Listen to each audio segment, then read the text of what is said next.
We're here, Don Swenson. I didn't know that this was going to be the Chicka Chow. I saved it for the perfect moment, and it's perfect because we had Benjamin Ott on our podcast. Yeah. It was that was an awesome conversation. I listened to a lot of it.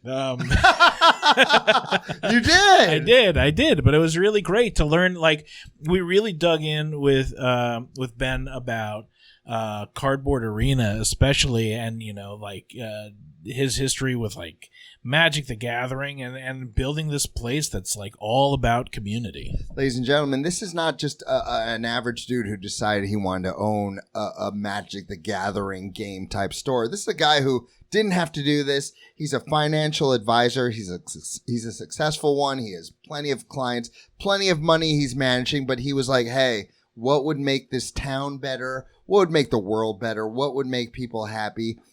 I'm going to make a cardboard arena where kids from all over and adults could come and game Friday and Saturday night. And it's been a beautiful thing for our town. Yeah, it's been, it was really, really wonderful to hear how dialed he is to the social aspect of gaming and the community that he's creating over there. I don't want to keep going back to community, but that's really what it is. Like, it's like you're getting 25 plus people every week coming in to just be with each other. I think that's great. As you're saying that, I'm realizing how important community is to Ben, because when I first came to this town, I wasn't welcomed with open arms. That's okay.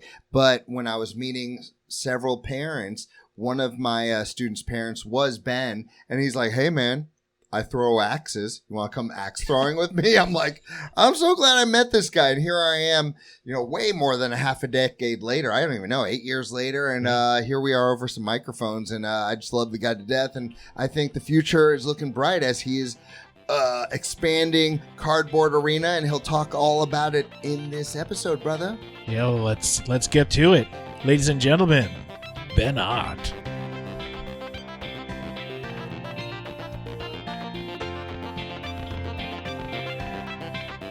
That's it. Do you see who's across from us, or to our left, our right, depending where you were sitting? We have jumped the shark. I have to sit next to you now, just so we could look in the same direction. Make this work. Yeah. No, being real, I couldn't be happier to have my good friend, one of my original friends from Hammonton, the man, the myth, the legend. Ladies and gentlemen, I present to you Ben Ott. Hey, Ben Ott. Hey. They can't stop. They won't stop. All right, thank you. They faded out. It's a good audience this week. Ben, man, it's good to have you on the show. Yeah, it's good to be here, dude. Last time when you were on my other show, whichever one of the shows you were on, we were talking a lot about one business, but for the most part, I was thinking this is a creativity podcast, and you have brought something to the town of Hammonton that I want to promote. I want to talk about how it happened and why you decided to take your life in that direction. And of course, one of the things I'm talking about, because I could talk about several, but the first one, we have to talk about the Cardboard Arena, brother. Yeah, dude, it's a wild venture. I think most people would never peg this on me. You know what I mean? Like, you see me on the street, you know what I do professionally. You'd never think like, oh, that guy's a nerd. I don't fit the MO, So it's a little outside like my normal zone. For a lot of people, they know me for business or wealth management or whatever, and it's like, then they're like, what else you do? I'm like, Pokemon cards. Have you ever played Magic the Gathering? Yeah. Or and it really, like, we're all byproducts. We've talked about this of our environment when we grew up, and I grew up in a neighborhood with a lot of boys, and we played Dungeons and Dragons, and we played cards, and when we weren't doing sports, we were doing nerd stuff. We were playing video games, and then so it was always interesting to me. I had a big Magic collection when I was a kid, and how old were you when this all started? The store, or when I was no. When you first got interested in Magic, a game that as a grown man I look at and I'm just like, I don't know what I'm doing here. It was like at the pool, man. Like, it was our local pool, and like people playing Magic like on the side, like in the chlorine, like those water. It was right near the diving board, and people were playing Magic. So it was probably like, I was like 14, 15 years old, and I wasn't like a huge player in it, But it was right around that time. Like, my mom was taking us out. We would go to game stores. It was like bribery, you know, like, come with me. We'll stop at the game store. And as a kid, you're like, hell yeah. Like, you'd buy baseball cards. And then I was like, what are these other things, you know?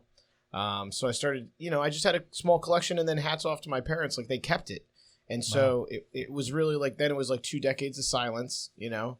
And then all of a sudden I was like, man, like, these are coming back. These are, and my parents were like, do you want them? And I was just like, yeah, sure. And then during COVID, like, we just started playing like crazy. Wait, hold on. You said 2 decades of silence. Silence. I know there's a lot of people who live and die by the game of Magic. Did you spend 2 decades away from the game? Yeah. I you know, you go to college, you go get a job, you're like supposed to be, I don't know. You want to meet girls? Yeah. This is why I don't fit the MO, is I took like two decades off to be, you know, like social. And to get out there, and, you're going to notice a social thing with Cardboard Arena, because that's really the whole focus, is to be social. The game of Magic changed, and really, oh yeah. So just to give you a little backstory, like, Magic used to be like a 2-player format only, and so it was like 1v1, and you had to have like the best decks or the newest decks, and so you just couldn't keep up. Like, you're a kid, you know what I mean? Like, when did Magic, if you know, begin, and how long was like it like that for? 93. Okay. Commander didn't come out until 2012. So you're talking about, it took 2 decades. It wasn't until 2012 that people were gathering in these groups? Yeah. So it changed to a 4-player. They started Commander. It was something they did between tournaments. So people would go to the 2-player tournaments, right? Super competitive, high-level stuff. And they would have time between matches. They would win their match, you know, whatever, and then there's just time. So they would start to play. Someone created the Commander version, which is a 4-player game. And it added in an element of, obviously, you have more people at the table, more personality, but it added in an element of politicking, because no longer could you just, like, me and you play. It's like one-on-one basketball. Me and you, we just stomp on each other, right? But, like, as soon as you add 5 other players, it's like, you know, like, there's more to it. So when you added 2 more Magic players, so now it's a free-for-all, 4 players, but you have to now feign weakness. You get too strong, 3 players team up against you. Or you're an a-hole, you start, like, just bullying one person. There's someone else's, the bully person's going to go, hey, guys, like, I'll do something for you if you do something about this. You know, and so all the politicking came into it, and it was just like a side little, like, backroom thing. And then, obviously, the company that makes Magic at some point was like, this is catching on like crazy. Let's start designing products with the Commander format in mind. And so Commander, from 2012 on, really was just like blowing up, and it became a mainstream thing. And now it is the biggest part of Magic, because it allows such a different, it's a totally different game than the 2-player version. The 2-player version is done in like 2-3 rounds, you know? Really? Yeah. Like, it's quick. It's quick, because like once you get an advantage, you go right for the throat, you know, because it's just you and the other person. There's no reason not to just win the game. Anyone who's listening to this who doesn't know anything about Magic, could you explain, because they might be thinking a deck of cards, you know, poker or whatever, and you come and you play your best with that deck. Can you explain to them the collecting and, you know, the stuff I don't get even? Yeah, there's a lot of aspects to it. So the game itself is based around a deck of cards, which are essentially spells, right? So they do everything, and then you have a base of basically energy or mana, the ability to cast the spells, right? So every game starts off, you have nothing. You play the thing that's going to enable you to cast spells, which in this case is mana. So you put a land down that creates mana, and then you're going to use that to cast spells. So like in a 2-player game, like first turn, second turn, you only have 1 or 2, you know, basically power available. You're only going to cast 1 and 2 level spells. In a 4-player game, like, you're getting to like round 10, round 15, where you have so many more resources, and you can start to really play these higher level spells that would never see like competitive 2-player play at all. And so you're casting things that are to protect you. Like, essentially you would cast things like creatures and dragons and all these things, and then you can just attack. You swing out at your opponent to try to, and again, Pokemon's the same way. It's your Pokemon, you're controlling the Pokemon, and they're battling the other person. And so it's a very similar kind of gameplay. But again, Pokemon has not developed a 4-player version. So they're still in just 2-player mode. It's just a one-on-one game. And most of the people are just really about the collection side of Pokemon. Yeah. Kids love collecting Pokemon. No one knows how to play the game. It's hilarious. Like, I know through experience with my own children. Yeah. So the game really is, it's just us casting spells back and forth to try to destroy each other, whether that's like direct damage or creating an army of minions or, whatever it ends up being. So you end up with it can get really cool and in-depth about how your deck's working together, all the synergies between the different cards, because they all kind of play off each other. So what's more important? Being like, as far as maybe like percentage goes, how good you are at the game itself or the games you come to the table with? Is it all 50-50? Like, what's the most important aspect? I think people play for different reasons, right? So for me, I don't really play to win. I played I want to see my deck do the fun thing, right? Mm-hmm. So, because it's all about deck design, right? You can pick a deck that, let's just say it makes huge monsters. That's great. Like, as long as you get your huge monsters out, whether or not you win, like, it can be arbitrary, because it's like, if they can kill your huge monsters, or they can just block them, or they can do direct damage or remove them, then, you can't really, in a 4-player game, you don't know what you're going to go up against. So kind of the way it works is really the goal for me is to have fun, obviously, to be social with the other 3 people at the table. And if my deck does what I designed it to do, then I'm pretty happy. If I get the win or not, I mean, that's debatable sometimes. But going back to the question, would you say it's mainly skills? Is it mainly luck? No, it's deck building. I mean, which is a skill, right? It's creating synergy, because everybody has access to the same cards. There's nothing that I can put in my deck or do in my deck that you can't do. But aren't there cards that are very expensive? Yeah. Is that because of how powerful they are, or because it's a rare? Yeah, rarity definitely plays into it. I think there's different levels, like from common up to the mythic rare level in Magic, and then obviously they've adapted the thing to make it more appealing, where there's special arts, right? Mm-hmm. Which the art, if we could talk about it for a second, as a kid, that's what gets you into it, right? Because it's not just a competitive game. Like playing cards is a competitive game too, but there's nothing cool about it. When you're looking at your hand and there's like dragons and werewolves and vampires and people like ripping each other's spines out and stuff, you're like, this is the art got me into it as a kid. Like, there's cards I still remember now that I was like, I have a card in the back of my wallet. Like, the back of my wallet has a Magic card. One? Or? Yeah, it's the Gorilla Pack. Break it out, brother. You want to see the Gorilla Pack? And they just look so cool. Like, it's just so cool. Like, oh, it's literally on the back of your... Yeah, it's cool. The back of my phone. And like, they're just like, they're gorillas like pounding the ground, like all like a tribe, And I just love the art on it. And so it goes beyond just a competitive game. The art keeps a lot of people coming back. And obviously Magic or Wizards. It even gives credit to the illustrator on the cards. Yeah, the artist is there. A lot of times they have flavor text, which can be hilarious. Is that the quote that I'm seeing at the bottom here? Yeah, or? Yeah, that's just flavor text. It has nothing to do with the game. I just want to tell people who've never seen a Magic card. So this one, literally half the card is filled with a really cool illustration, like Ben talked about, these gorillas wearing head armor and carrying staffs. They're pounding the ground. It's called the Summon Gorilla Pack. And then it gives you these instructions. Gorilla Pack cannot attack if defending players control no forests. Bury Gorilla Pack if you control no forests. And there's this tree on the top with the number 2 next to it. That's the casting cost. So that's the power. So I would need 2 of anything and 1 tree, 1 forest essentially, to bring that into play. So as confused as I get reading this, do you ever look at a new card and you're like, how would that work in the game? Yeah. Dude, I need a judge like half the time. Because it's not just the one card, it's how the card could potentially interact with another person's card. Right? So if my card says when something dies, this happens, and your card says when something dies, this happens, if those are conflicting things, then there has to be like a priority. Like who would potentially have like which card would actually resolve and create the effect. So if my card says, when this dies, you get control of the card, and your card says, when this dies, you get control of the card, we both can't have control of it. So like there's an order. That's where it gets really confusing, is determining like who's kind of taking the priority over the top of another person when they're having similar effects. We had a guest on recently. He's illustrated the cover of over 400 books. He's illustrated TMNT, Monster, Hybrid action figures, which are literally in my podcast shed over there. We got a Raphael Wolfman over there. Is he an illustrator of Magic cards as well?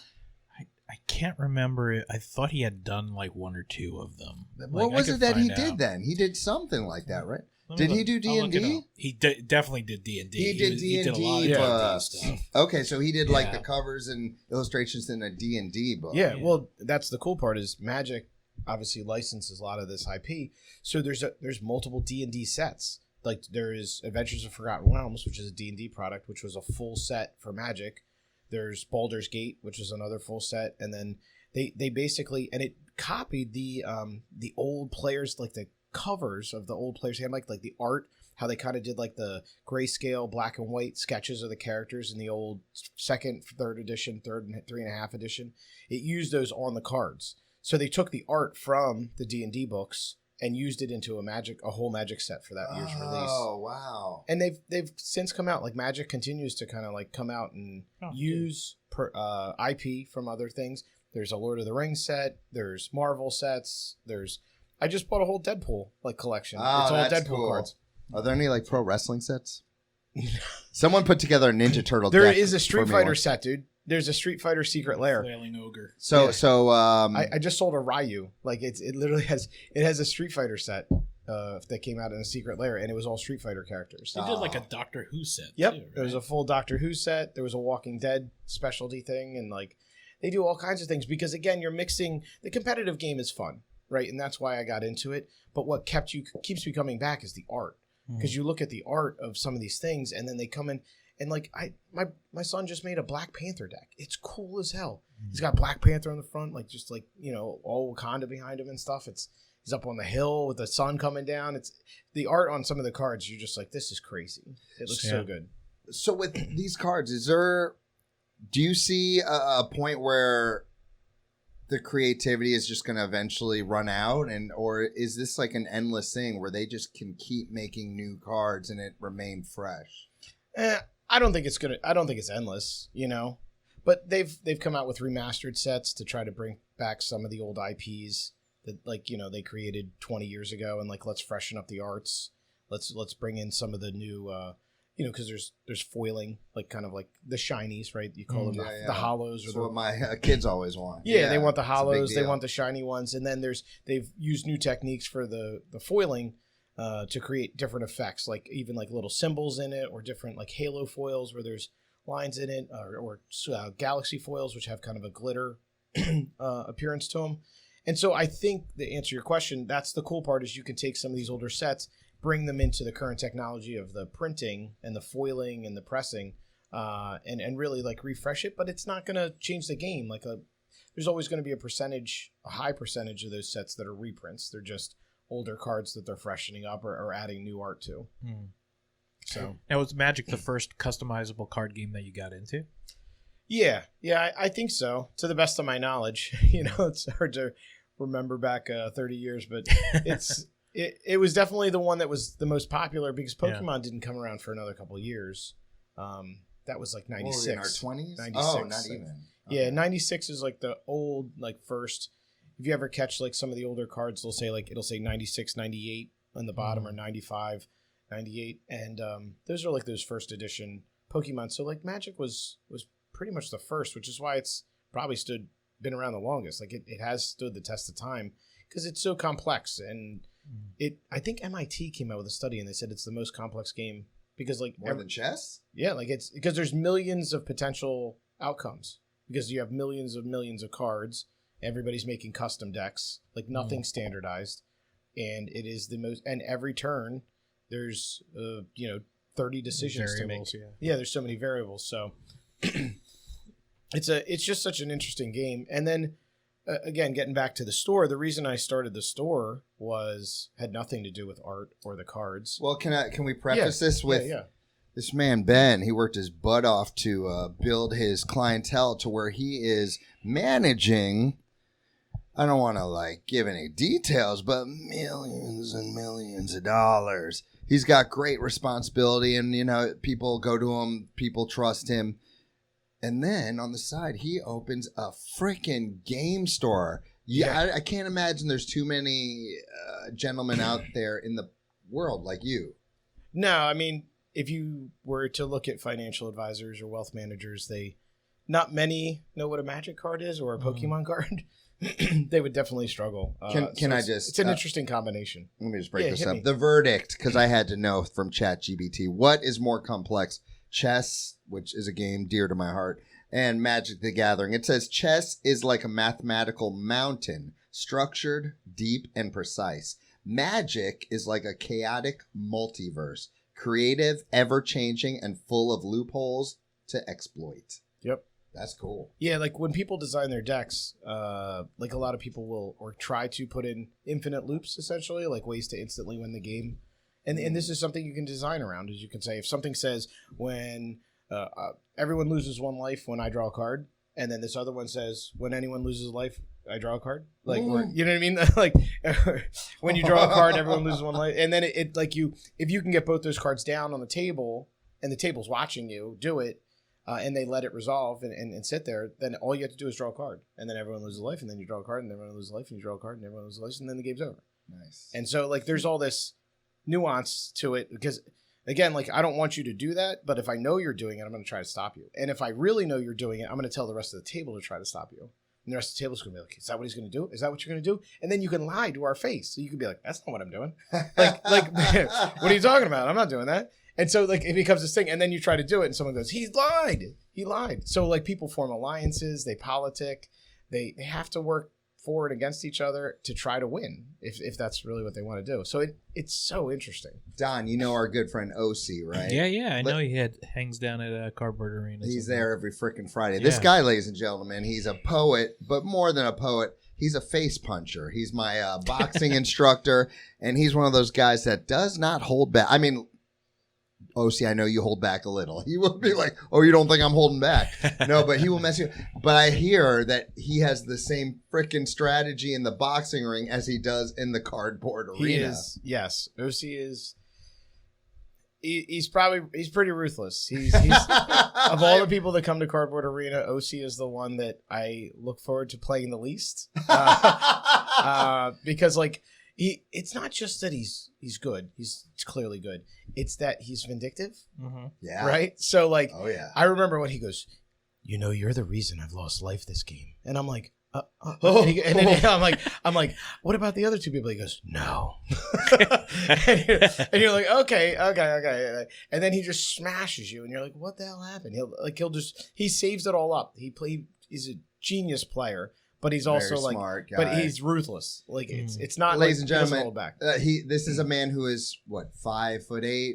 Yeah. If I'm being maybe generous, I don't know. And he will kick the butt of everyone in this room and everyone listening to this podcast. He is a true savage who also happens to write poetry and play Magic the Gathering with a bunch of dorks. It's amazing. Now, he's a good player, and he builds amazing decks. He does all his stuff pretty custom. When we're sparring at the school, he's always like, who's next? And no one stands up. So I'm like, F it, let's go. Yeah. Yeah. So let's get back to how Cardboard Arena founded. Like, yeah. How did you get I don't know the idea to start this? So it really starts with. I'm just going to make a general statement, and hopefully people can relate. Is I think in order to do really cool things, you need to find the capacity, like the time, to get into it. Right? Mm-hmm. Like you don't just like stumble upon a hobby and have all the unlimited time to do it. So what really happened is COVID gave us that time, right? Like I was like you said, I was building wealth management, I was managing the Chamber of Commerce. When do you find the time to pick up a third thing? Well, like COVID gave me the extra time, not just with myself, but like with my kids and my family and my friends, where it's like, well, how am I going to connect with anyone for the next 6 months or the year or whatever it is? And so out of COVID, we started using an online platform. I had a couple friends who were in the Magic, and I didn't have a ton of cards or a ton of decks or anything. I just had like my original collection, and my buddy's like, we can use this app, Spell Table, where you just basically hang your cell phone, and it will look at the table, and you can click on every picture, and it pulls up the card. So all my friends could see, it would keep track of my life, and they could see my cards and everything like that. So my friend goes, oh, like let's play on Spell Table. We can't see anybody anymore. But it's a 4-player game. So he's like, well, who else are we going to get to play? And I was like, I don't know. Like maybe maybe my son can play. Like he's 11, 10, maybe at the time. And so I'm sitting there, and like we have 2 or 3 cameras there, and he's got 2 cameras there. Or we had a third person on, and we get the 4-player game, and my son's over there, and he's just like, I just do this, and he starts like turning all these cards sideways and stuff, and I'm like, what are you doing? And he's like, I'm just tapping the mana, and then I'm going to bounce the stuff back to my hand, and I'm going to replay it. And I was like, you can do that? And I'm 25 years into the game, right? And I was like, he's like, yeah, you just float the mana, and then you kick it back to your hand, and then you play it again. And I'm like, oh. And like, and then he's like, I win. And I'm like, what happened? Like, you're 11. You're not supposed to be whooping people's butts. He's playing 3 grown adults, right? You know, it's too bad that whatever the app is only recording people playing video games. Because if they did one where people could record the kids playing board games, your son would be making bank. Yeah. Yeah. And it's, so I'm sitting there. I remember right where I was sitting, and I just looked around and I go, I never knew you could do that. Like, it's just, and you've been playing for, you know, like you have little stints, you get back into the game, you leave the game, you come back. And I'm just like, and he's politicking, right? So he's 11, and he's never been really like a social kid. He's not out there. He doesn't have a ton of friends. COVID hits. He's sitting at home all the time. And all of a sudden, he's on the phone. He's can text Kyle. I want to ask him a couple questions. And Kyle's a grown man, you know, and I'm like, and like he's asking, and he starts building his own, I want to build my own deck. I remember like he builds his first deck, and then he's like, and Kyle is ruthless. He's just like OC, but more like when the 2 of them play together. It's tough. So like he's like, your deck sucks, and like, you know, my son Braden, he took it to heart. He was like, okay, how can I improve it? Right? Well, what's wrong with it? Why do you think it sucks? And this is again a kid who's not really social amongst his peers, but he starts to develop. He's got a common interest. Yeah, he starts to develop these skills, and then, like, my daughter's like, I want to play. I was like, well, you're 6, so you're not playing because you have to learn to read. Okay, I'll learn to read. And she starts doing reading. And Magic also, you have to keep track of all the life totals and the damage and all the calculations of or the strategy. And so I'm watching these 2 kids play Magic and open Pokemon cards and have all this stuff. And we have all this capacity and time to, like, for me to be, like, an active, you know, aware parent. And I'm just like, these kids are learning. Like, they're learning. My 6-year-old's reading. So I take him, you know, it's a little after COVID, I take him to a tournament for Pokemon because my son's also into Pokemon. So I go to a Pokemon tournament, and there's nobody in my daughter's age bracket. And by this time, she's like 7, right? Maybe she's 6. So she's 6. What's the next oldest, you'd say? Kid? Yeah. Braden's age. So it would have been like 12, 13. That's a big jump. Yeah, big jump. And, well, there's 3 of them. So it's like, it's one kid, it's my son, and it's my little daughter. She ends up paying about a 28-year-old man. So she gets, because it's just a random, it's a pre-release event. It's not super competitive. And she's over there, and she comes up, Daddy, guess what? I'm like, what's up? She said, I won. Shut up. And I was like, that's awesome. And I was like, you beat a grown man? Is he crying? I look over, and the kid's like just shuffling his deck. Like he's like, I retire. Yeah, like she beat like a 20-year-old man at Pokemon. Dude, we're talking about language building, math, and confidence. Yeah. And interaction, because like more importantly, you're not like when you play a 4-player game, at best, you should be at like 30-40% win rate. So it's teaching kids how to lose. Yeah. Like if the law of averages work out, you'd be at 25%. Some people are better. That's fine. I'm way lower than that. But like, if you're going to lose 3/4 of the time, like you have to like my son used to get really upset. And I said, losing's a compliment. In this game, in a 4-player game, if you're the first person knocked out, that means you are a problem. They were gunning for you. That means the whole table looked across the table and said, ugh, he is going to wreck us.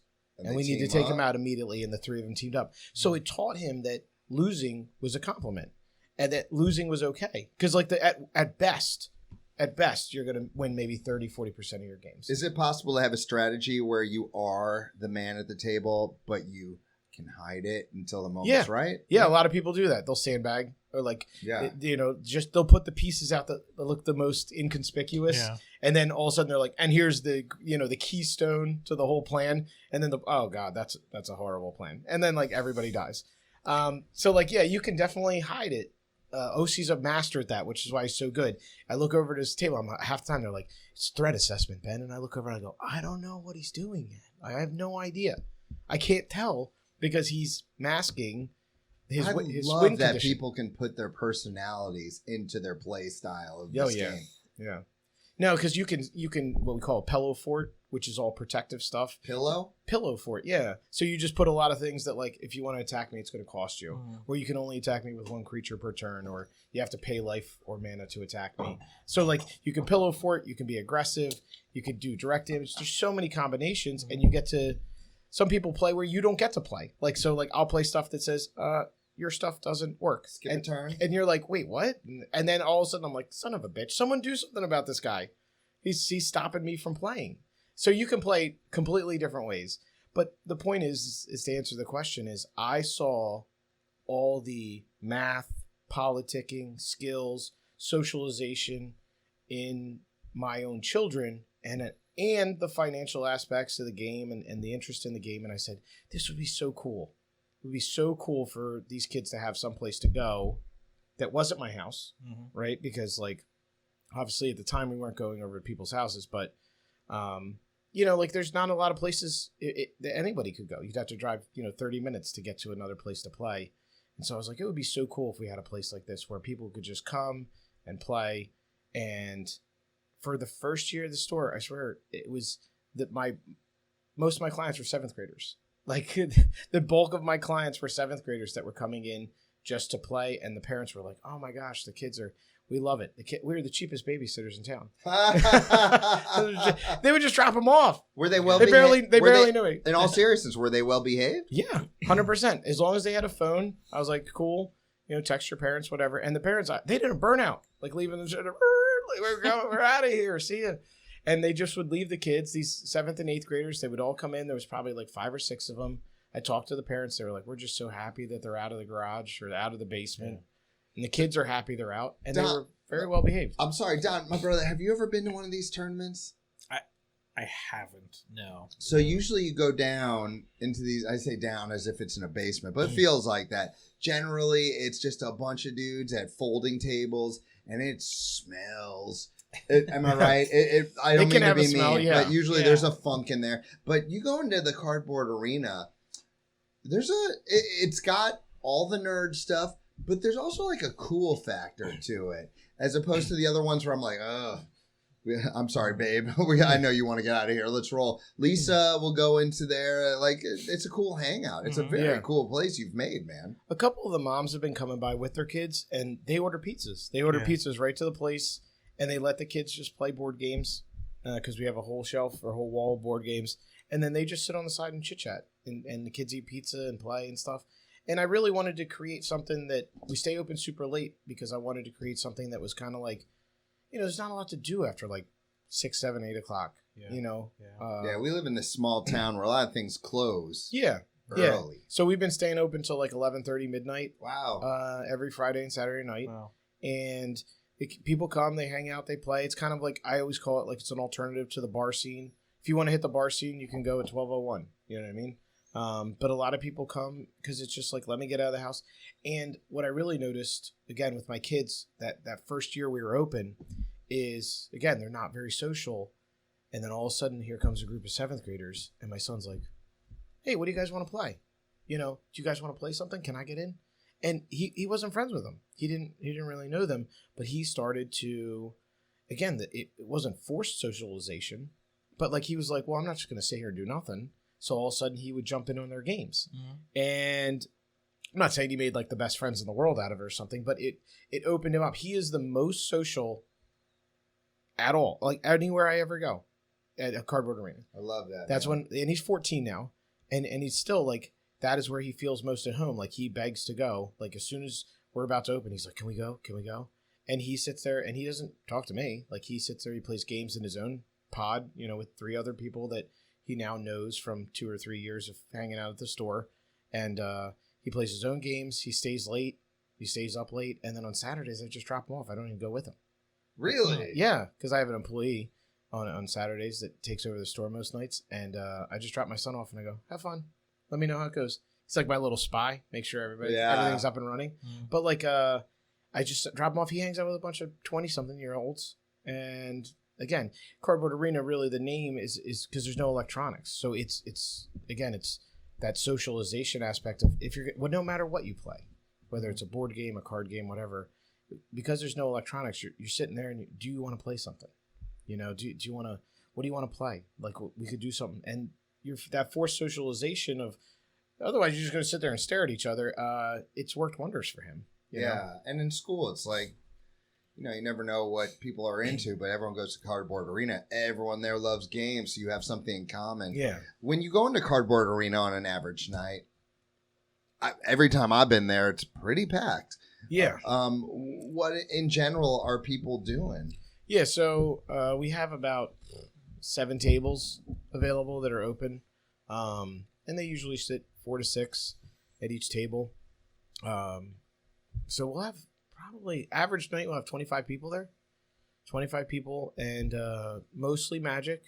Usually there's a table of Pokemon, and usually there's at least one table of board games going. So a couple of friends, and I always say bring friends. Like, you can make friends while you're there, but like, you know, first couple times people usually bring someone, and they'll sit there and they'll play a board game. Again, Magic's a 4-player game, so there's 4 people at all the Magic tables, and then Pokemon's a 2-player game, so usually I have 2 people at a table doing that. So it's really interesting. Like, it's a mixed bag, because I always say, like, we don't have a lot of structured nights to it. We have had like a Monopoly thing, or we have draft night for Magic and stuff. But you were my kids. They came to the Pokemon how to play tutorial Pokemon kind of thing. Yeah. We did a how to play Pokemon a couple times, but for the most part, it's like open play. So it's just people come in and they play whatever they're in the mood for, whatever interests them. Half the time with my daughters there, I end up playing the Minecraft card game. But believe it or not, like, it's just, or the Oregon Trail card game, which is super interesting. Is that fun? Yeah, not as fun as the video game, but you go hunting? You can die of dysentery. Yeah, I've got a copy of it every time. Yeah, and so it's a mixed bag of like what you could do, but there's always 20 people in there. And again, we don't charge for the time. We're just sit down. I just, again, most of my sales are online, and it's just a free place for people to come hang out. Wait, hold on. You don't charge? No, you can come and play for free. Dang, I thought I was getting the hookup. Okay, you're not charging any of these guys? No, because I just assume they'll buy something. Like, I have snacks, I have drinks, and then I have all the cards from Pokemon and Magic for like the last 5 years. So I have every set that's been released in the last 5 years for both games, and and then I sell singles online. So I sell the individual cards on the internet. I have, sorry, we're going to throw out real numbers. 33,000 cards, 34,000 cards listed for sale online. Jeez. And that is what funds the store, but it doesn't happen in the store. So I wanted, because 7th graders aren't going to pay, dude. I'm not going to make a bunch of 7th graders give me $5 just to sit there. You don't think so? I mean, I'm not saying I couldn't. I just don't want to, because I want them to come. You don't think they would come if they had to pay $5? They would a couple times, but if they have to do it every time, I would rather them just come. Do you worry at all? Cause the theory of, you know, when people don't pay for stuff, they don't usually respect it. You know, like I guess that's not happening. I guess they are respecting it. No, I mean, what's not to respect? It's a table and chair. You know, like it's not like I do agree with that about, like, you know, different things like your. I mean, even big shows. If a concert or whatever is free, usually people think like, oh, it must be shit, and I'll treat it like that. You know. Yeah, I mean, I don't know. I think the board game community, like, if you're coming, it's just supposed to be a space.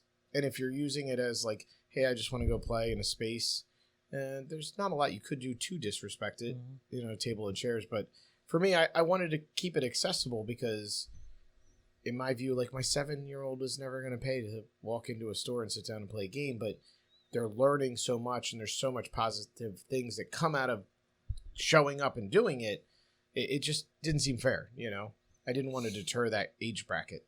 Wow. You know? You're a good man, Charlie Brown.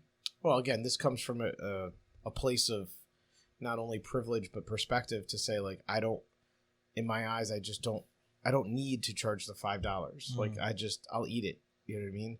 It doesn't cost me anything to stand there and run the store, whether 10 people show up or 30 people show up. But, like, people buy stuff. People support me when they can and when they're able to. You know, they buy cards, the kids buy snacks. Those kids, actually, the 7th graders, they buy the snacks. They can spend $25 in snacks and mine. Yeah, I've seen them drink 5 sodas. Like, I'm just like, and I'm like, listen, if your mom dropped you off here, like, I'm not your parent. I don't care what you do.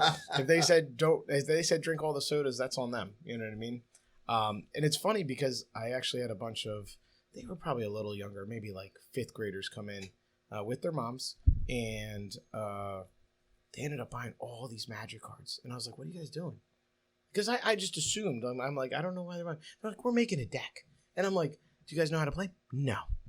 And then the kid holds up 2 packs and goes, if I buy these 2, can I play? And I was like, no. And he goes, what about these 2? And I'm like, you probably need 3. He's like, okay, I'll buy these 3. And then he bought the 3, and then he ran off to the table, and they just played. They didn't even play Magic. They played whatever they could figure out with whatever they were holding. Like, they improvised, right? It's they just had a like, good time? yeah, like they awesome. were there forever. Like That's they were, awesome. but they ended up buying probably, I don't know where they get the money from, but they probably spent like $30 in snacks and cards. And I didn't need to charge them $4 to, like sit at the table. Like, because kids will do it. They're like, what else do you want to do? Let's go look at the Pokemon cards. I have a whole binder of stickers. I have a whole binder of $1 cards. Like, there's something for everybody in there. And I do believe in karma too. I believe that the more accessible I make it to everybody, the more, kind of like the more they'll just buy stuff to support you. Right? Nobody needs Magic cards or Pokemon cards packs, but like if you come into a place and you spend 3 hours there and you're hanging out and stuff, you're about to leave, you're probably like, I feel bad. Let's get something. And they'll buy something. And then they'll buy, like, I had a bunch of kids come in, probably like high school age, just last week, and they each spent $100. Yeah. Like just buying big boxes of Pokemon cards. And I was like, you guys have fun, And you don't have to ask them to do that. They want to. So, but it's pretty wild. And I see just so many benefits, not just to the individual, but to the community. Yes, 100%. Yeah. Man, Fred, Don, I don't know about you, but for me personally, from the start, I'm like, God, this is one of those things. Much like the art club that you have headed, I was like, this is the kind of thing that Hammonton needs. Yeah, I think it's great that you've been able to move into the heart of Bellevue there to have that. I don't know, kind of be a beacon in the night. Yeah. Because there isn't a lot going on down there. There's not a lot of stuff for kids to do, Or big kids. Well, yeah, but I mean, like big kids can sometimes find a place to hang out at, even if they go play a game at a pub or brewery or something like that. But you're gonna find these kids who are like 5th graders, 7th graders who where are you gonna go? Unless you're hanging out at another friend's house, there's no place to have that opportunity. There's no up until recently there hasn't been really an arcade around. There's nothing going on. So to open a place that's so welcoming to that demographic and beyond is a pretty special thing that I think is going to be a great example. It's one of those things that you're like, you wouldn't expect that in Hammonton, and when it shows up, it's like, oh damn, we needed this. Yeah, it's a luxury, right? Like, I just want to say, I know that most places need to make money, and they have all these problems with whether it's financial or staffing or all these things. And I come from a very privileged spot that I've worked really hard to get to. That I looked at it and I was like, I could do this at a loss even, and probably still be okay with it because it's such a positive impact. Like, the positive impact outweighs any of the financial burden that it might put on. I love the fact that this guy is a financial advisor, and a damn good one, but at the same time is okay with losing money for the greater good of the town. That's freaking amazing. Yeah, it's just, because I look at it, listen, the first remodel, right, we're remodeling. We bought this building downtown so we can be. No, we definitely have to talk about that. You bought a freaking former funeral home. Yes. Which, ladies and gentlemen, we got to tell you about what's in that bad boy. But you bought a funeral home to turn into your empire. Yes.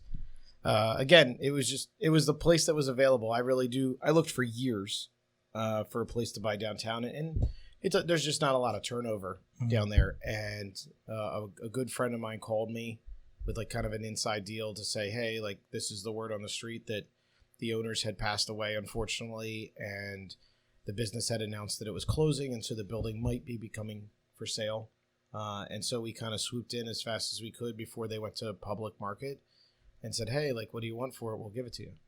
And so we got this funeral home with no intentions, for the record, to be a funeral home. I don't want to be. I just want to be clear. Like I wanted to all the respect in the world for funerals and If the funeral cards directors. don't work out, yeah. But like, Yeah. we actually had a joke. This is the That was a running good joke pun, at the by store. the way. So we just the running joke at the store, which I might have to explain a little bit. In order to not be a funeral home, we have to go through a bunch of red tape with the area, powers that be, government and things like that, to essentially change the use, right?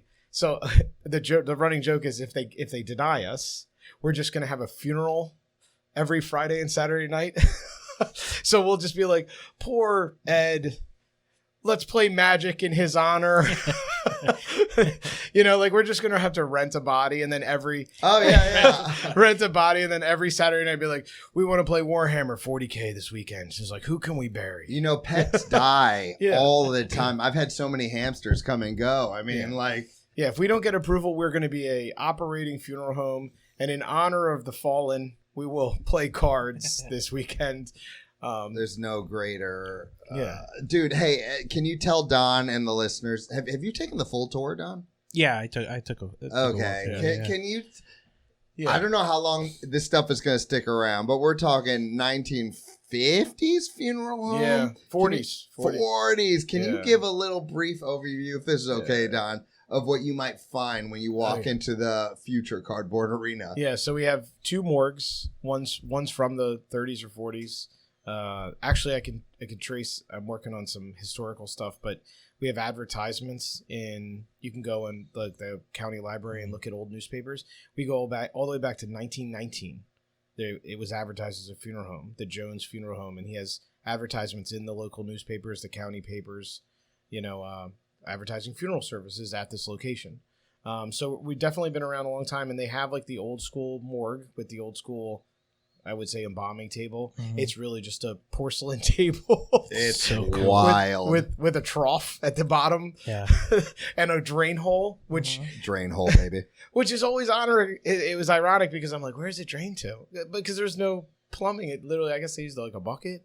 And it's just like, so we did a lot of saging.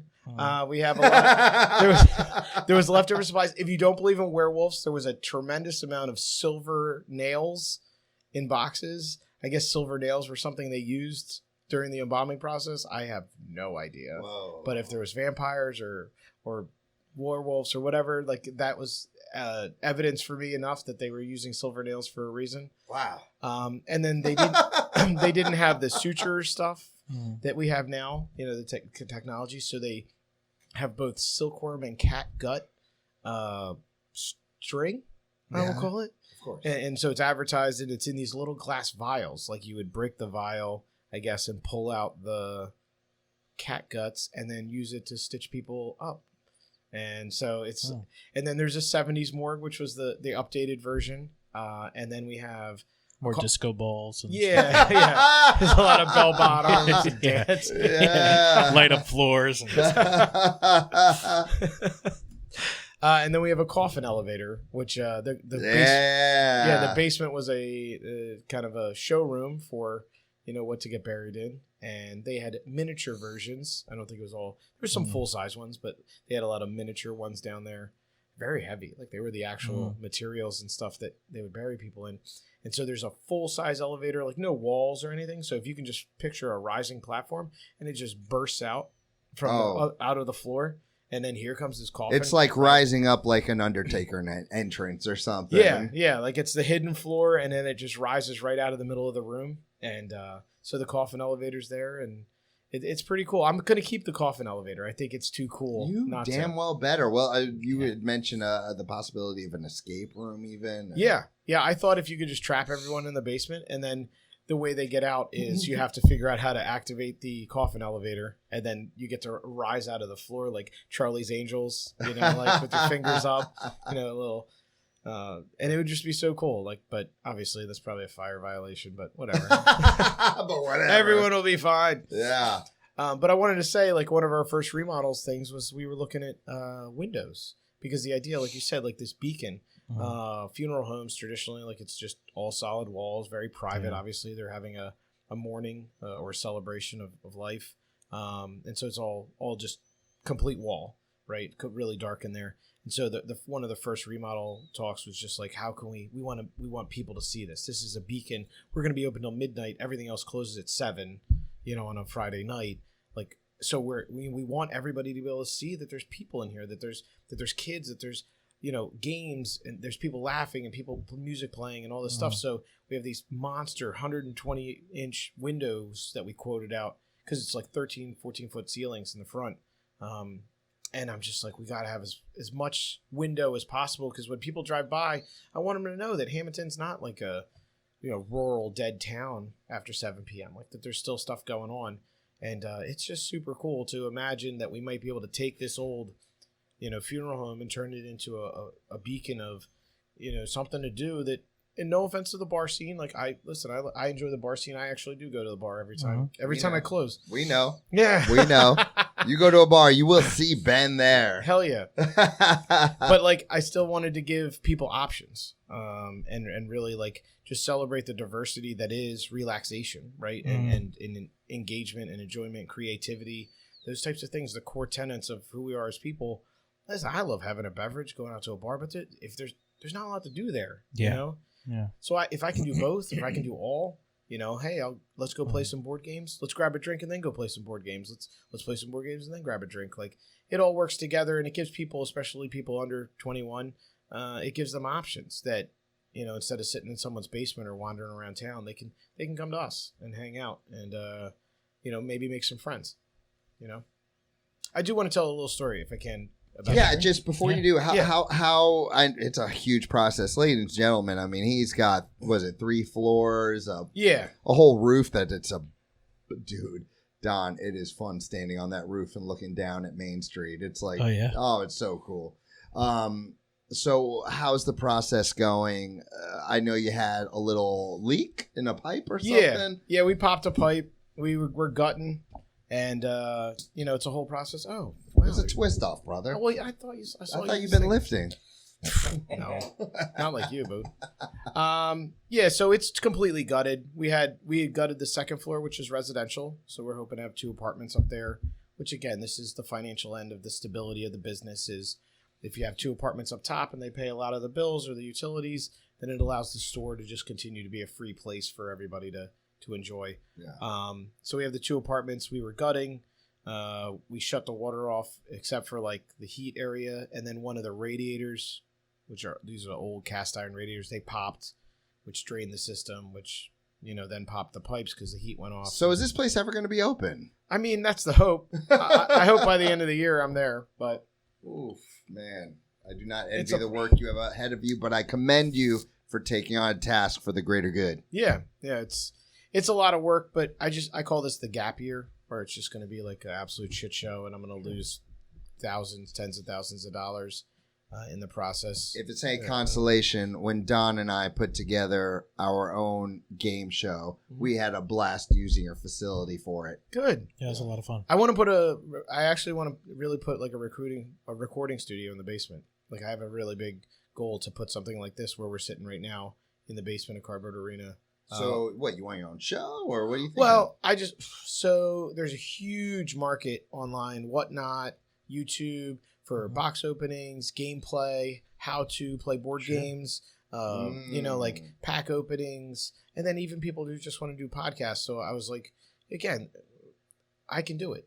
I don't have any doubt that I have the space now, right? And there's certainly the interest. I mean, there's millions of views. People have millions of followers. I've looked at those websites. I open a board game. How the hell do you play this? Yeah. It's like a 16-year-old explaining it. Yeah, so you can just set it up with cameras and mics and sound deadening. So I want to turn some of the basement into that because I feel like, again, it's just another revenue stream for Cardboard Arena, and it will allow us to engage with like the community and the people that are interested in nerddom, if you will, and allow them to listen. If you can't afford to open packs, watching other people open packs is an alternative. A lot of people, my son watches this stuff all the time, watching people open Pokemon packs that you wouldn't even imagine buying because of the price or the risk. But if someone else is going to do it, and then they're getting ad revenue and things like that, or Whatnot is really like they're eBaying the items right there on the stream while they're doing the video recording. So there's a lot of talks about what the place could become, but again, it's usable space in the basement there. I really think that, like, from a recording standpoint, like, we just need more content. Like, it's part of running a business these days is working on your outreach, your social media and things. And that's better stuff to share than just advertisements that, oh, we have board games, come play. But, like, if you're seeing, like, us do how to plays or even gameplay, because people watch, millions of people are subscribers to people who just play Pokemon or play Magic. They're just watching competitive gameplay. Yeah. You know? Don, my kids have watched hours of people just opening packs and, oh, he got the ultra rare, did blah, you see? blah, blah. Yeah, millions of hits. Right? Yeah. But, like, I can just imagine you put OC and Kyle in a room and let them play against each other in a super competitive game of Magic. And Only then one man walks out. Yeah, exactly. Like, people might watch it. You know what I mean? And then OC loses and then chokes him out. Oh my God, I would watch that. He's like, that's it, and he just sleeper hold and you're down. You're like, I would watch that. All right, story time. oh, I just wanted to say, like, one of the most important things to me, and I'm gonna put it out there because I think it's so important these days, is I've noticed the positive effects of mental health. That's part of the reason the store for me is so important.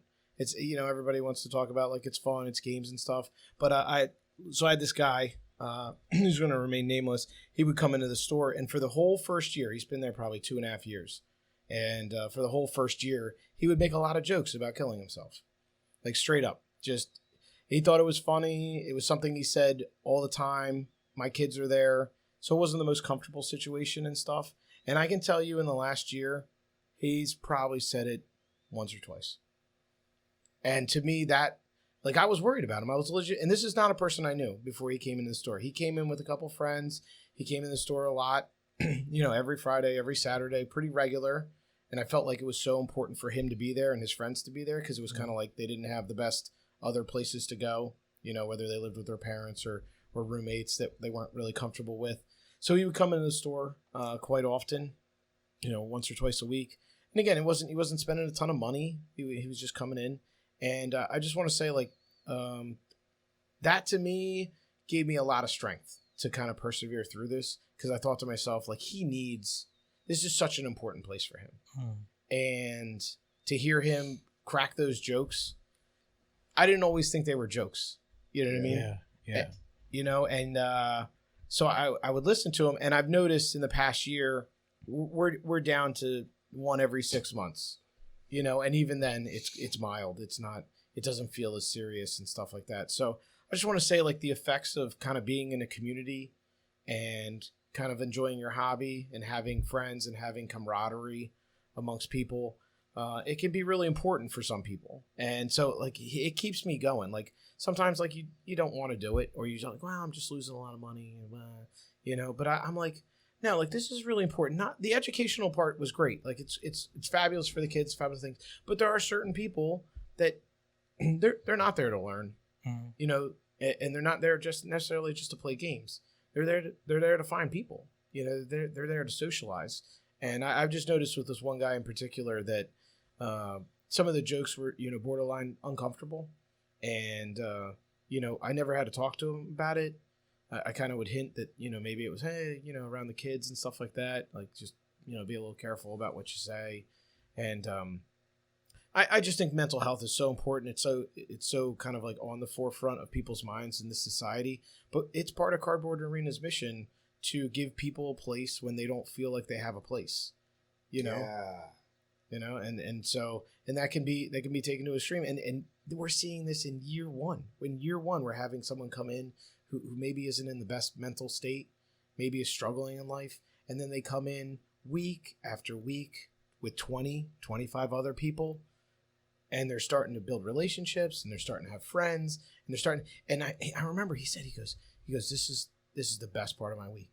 I look forward to this every Friday. Every Friday I get off work, I look forward to this. And he started to say, like, in year one, he was saying that stuff.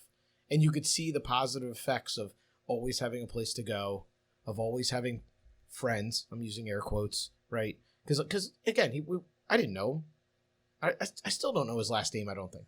Like, you know what I mean? Like, he's just a guy who comes in. But I started to see the positive mental health aspects of the store, and it really it gave me a lot of resolve, where I was just like, man, like, this is so much more than just playing a couple board games. a couple card games. Like for some of these people, this is life and death. I assume that for many of these people, the only time they get this experience is if they're lucky enough to have a couple guys that they do know come over to their mom's basement or their basement or whatever. Yeah. But to have a place where they can actually meet others like them. And, Mm-hmm. and the one thing about it, Don, is you feel the positive energy in that place. And I've never been to a Dungeons and Dragons or a Magic the Gathering place where as soon as I walk in, I feel like, damn, I want to be in here. It's usually like, oh, get me the hell out of here. But this is like, damn, this is a good place to be. Listen, there's days I don't want to be in there. Like, we all have bad days. And, like, that's the thing is we just wanted to give people a place to go, right? Like, let's say you're having the worst day ever. You're either going to go to a bar and drink yourself out of it, or what are you going to do? Lonely at home. Or lonely at home. Yeah. And for some people, those are the only two options. And if you're 20 or 19 or 18, you got one option. Then it's the only option is to sit in your mom's basement or go over your buddy's basement and talk about your feelings, which you're probably not going to do because your buddy's not going to let you. Yeah. He's going to be like, what the fuck's wrong with you? I think a lot more people, not just Magic nerds or anything like that, I think most people get that experience where they're at home alone and bored and can't think of anything to do. And it's been the 8th week in a row and they want a place to be. And it's fantastic, man. Yeah. And I feel like anyone could get in there and have a good time. Like, I'm not a big Magic player. I'd love to play Dungeons and Dragons, but I do know that when I've been to your place and your son is there welcoming me in and he's like, hey, man, let's play friggin' Would You Rather? Yeah. I'm just like, all right. Or you're in there, you're teaching me how to play. Don, he had me he taught me this Mario game where I was like, all right, Mario board game. This might be fun. Dude, we had a blast playing Mario the board game. Yeah. I mean, it was like, it was complex, but learnable, and we just had such a good time. My wife, Lisa, had a blast, and she doesn't play games like that. I mean, there's something there for everybody. Yeah. And that's the point, is like, it's not so much about the games as it is about just the camaraderie and the community that we're building.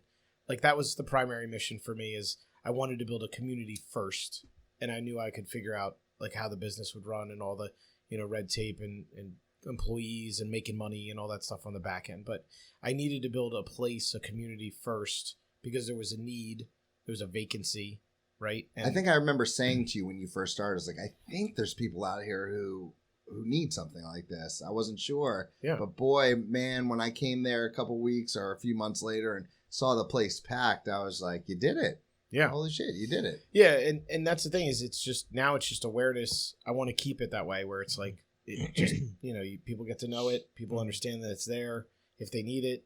And again, and it's free. You come in for free, and you just, I want to add painting. You know what I mean? Like, one of my visions is having those, like, a table that will tilt up to make it more like, kind of like for drafting or for painting and things like that. Because, like, people just need those spaces. Like, where could you go? You want to go make a painting. You're going to go stand, and it's 30 degrees out. There's nowhere to go. There's absolutely zero places you could go outside of your house. And so it's like, why not have that? Yeah. Why can't I have that? In that new space, I mean, the options. Yeah, it's going to be roughly like, I'd say like 2,200 square feet. Yeah. So it's pretty big. Make a lot going on there. But like, it's so important for people to be able to express themselves, to feel, accepted, and to, again, just have a place to go, Well, when you do open up that studio, I know a couple of dudes who like to talk on microphones and do stupid stuff. So I'm gonna make you set it up. I need someone who can pick out all the tech for me. Oh boy, you're barking up the wrong tree. So 5, 6, 7 years in, I still don't know what I'm doing, but I can talk into one of these things kind of good. Yeah, no, you're doing good. You're doing good. Thanks, but I can point you to the right people, and I'm happy, man. I knew that you were proud of this venture. I knew that good things were happening, but I did not realize how you were creating a community for people who needed a community. And I think that's a wonderful thing, brother. Anybody who doesn't think we need it is coming from a place of privilege in my eyes, because there are many people that they're not comfortable or safe at home, or they're not comfortable and safe in their, wherever they're staying or wherever they're doing, where they don't feel like they have the people around them that they can be open and honest with about how they're feeling. And if you don't think those places are necessary, then you just simply, you coming from a place of privilege. You're just unaware that those needs are there, because there's plenty of people who like don't have the best living conditions or don't have a place where they can go on a Friday night and feel. This is why online video gaming was so important. Like, I can talk about my own experience. Like, MMOs, meaning multiplayer online games, that was the first time where it was like, hey, like, I lived alone. And it's like, man, what an opportunity. Like, you know, all of a sudden I'm making friends on the internet, you know? And so this is just taking it into real life. But, you know, online gaming or in-person gaming, I remember my best friends when we were sitting, you know what it was like. We used to sit around and play board or video games. So it's the same thing. Like, we just needed a common thing to get us together, right? And that was Halo, you know, when we were kids, or it's Fortnite now. You jump on with your friends. You don't need to talk about anything, but you have each other because you're there to play a game. And so Cardboard Arena was really, I wanted to take some of the electronics out of it because I feel like kids. Yeah, the thing, I was going to disagree with you for a second because I know for a fact through witnessing friends, even when I was 20 playing, maybe it was Call of Duty or something. It was even before that where they were not socializing. It was something. It was something. It was better than nothing. But to be able to look at someone in the eye and see their reaction when you just smash their deck or whatever it was, you know, it's like there's something different and special about that. Yeah. And I felt like my kids got enough screens in life. You know, like I have 4 kids, you know, for those that don't know. And so I look at them, I'm like, there's plenty of screens. Sure. So, because they asked one night, they're like, can we put the game on? I think it was like a Phillies playoff game or something. And I was like, no, we don't. You want to do that? You can go to a sports bar. You know what I mean? You can go home and watch their game. But the whole idea was like, if we take the screens away, and people still get on their phones, but that is one of the nice things. If you ever look at any of our social media on Instagram or Facebook, nobody's on their phone. There's not a single person sitting there on their phone. 27 people in the store, nobody's sitting there watching YouTube or anything. Because how could you? I love it. People are like, it's your turn. What are you doing? Like, are you seeing this? I need your help with this. Yeah. You know, so the board game, the strategy, and the politicking that we talked about in the beginning, that keeps people engaged. It keeps people off their phone because it's not just about like, what are you doing with your 7 cards in hand? It's are you watching what's happening, which means you're not on your phone. And so I looked at that and I was like, it's so important, the socialization. But like online gaming really kind of, for me at least, it was the first time where I was like, okay, like I can have friends that like I'm not outside, that I don't have to go over to someone's house. And so it started to create some bonds, and I just really wanted to focus in on that. That's like a kind of a core tenet of what I'm looking to create, but I wanted to take the screens out of it. Hell yeah. You know, so that kids could really like, and you wouldn't believe how many people like kind of like when you're face to face and you crush someone, like just watching their soul leave their body. and you're just like, man, I feel bad now. I'm a very soft player. Like that's the thing with online play. No one's soft on online. No. F you. Yeah. You suck. You know? Yeah, it's all the jokes. But like when you're in can't person, see their face of being like, oh, you really hurt me. Yeah. When OC stands up at the end of the game, you're like, nah, I should be nice. Trust He's me. an imposing figure. Do not mess with OC. He would. Yeah, all 5'7". Yeah, 5'7" of crushing power and technical skill. Do not mess with OC. Yeah. I know from personal experience. You know, just a little quick thing from last week. I threw a back fist during boxing class, and I was like, wait a minute, is that legal? He's like, no, it's not legal. But my dumb ass, who's desperate when I'm sparring OC, threw another beautiful back fist. But, bro, when that landed, I looked at him and I was like, I'm so sorry. I'm sorry. Please don't hurt me. Please don't hurt me.